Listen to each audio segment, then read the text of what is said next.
নমস্কার বন্ধুরা, কেমন আছো তোমরা সবাই? তো আজ চলে এসেছি একটি নিরামিষ রান্না। রান্নায় কি কি থাকছে চলো তোমরা দেখে নাও একবার। তো আজ নিরামিষ রান্নায় থাকছে ঝাল ঝাল করে নিরামিষ আলুর দম, আর তার সাথে থাকবে ফুলকো ফুলকো লুচি। সত্যি কথা বলতে লুচি আমি অতটাও ভালোবাসি না, কখনো হয়তো মন চাইলে খুব জোর 2-1 পিস খাওয়া হয়। তাছাড়া বলতেই পারো এই আয়োজনটা ছিল শুধুমাত্র তোমাদের দাদাভাইয়ের ইচ্ছেতে। নিরামিষ রান্না বান্নার দিন এইরকম একটু ঝাল ঝাল আলুর দম আর সাথে থাকা ফুলকো ফুলকো লুচি খাওয়াটা কিন্তু খুব একটা মন্দ হয় না। কিন্তু তোমরা কারা কারা এইরকম কম্বো খেতে ভালোবাসো অবশ্যই জানাবে আমায়। চলো আজ একটু রান্না করতে করতে ভাবলাম তোমাদের সাথে একটু গল্প করে নিই। আর আজকে রান্না বান্নাটা কিন্তু সম্পূর্ণ তোমাদের দাদাভাই করেছে। সত্যি কথা বলতে আমার থেকে অনেক ভালো রান্না করতে তোমাদের দাদাভাই পারে। ও খুব সুন্দর রান্না করে জানো তো, আমার শাশুড়ি মায়ের মতো। মাঝে মাঝেই ও আমাকে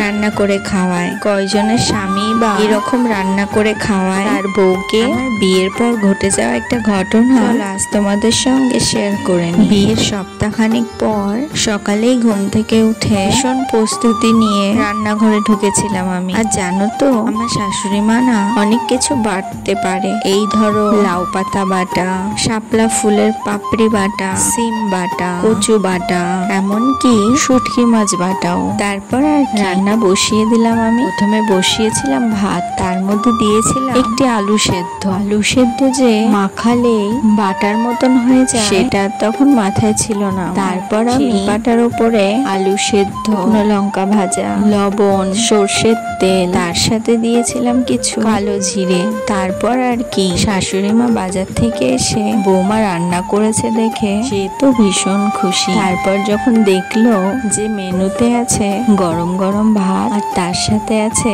আলু বাটা, সেটা যে কি দিন ছিল তোমরাও তো বুঝেই গেছো এতক্ষণ। তো চলো দেখো, এদিকে তোমাদের সাথে গল্প করতে করতে কিন্তু আমার আলুর দম আর লুচি বানানো হয়ে গেছে। গল্পটার ভিডিওটা কেমন লাগলো কমেন্টে জানিও সবাই। ভালো থেকো সবাই, টাটা।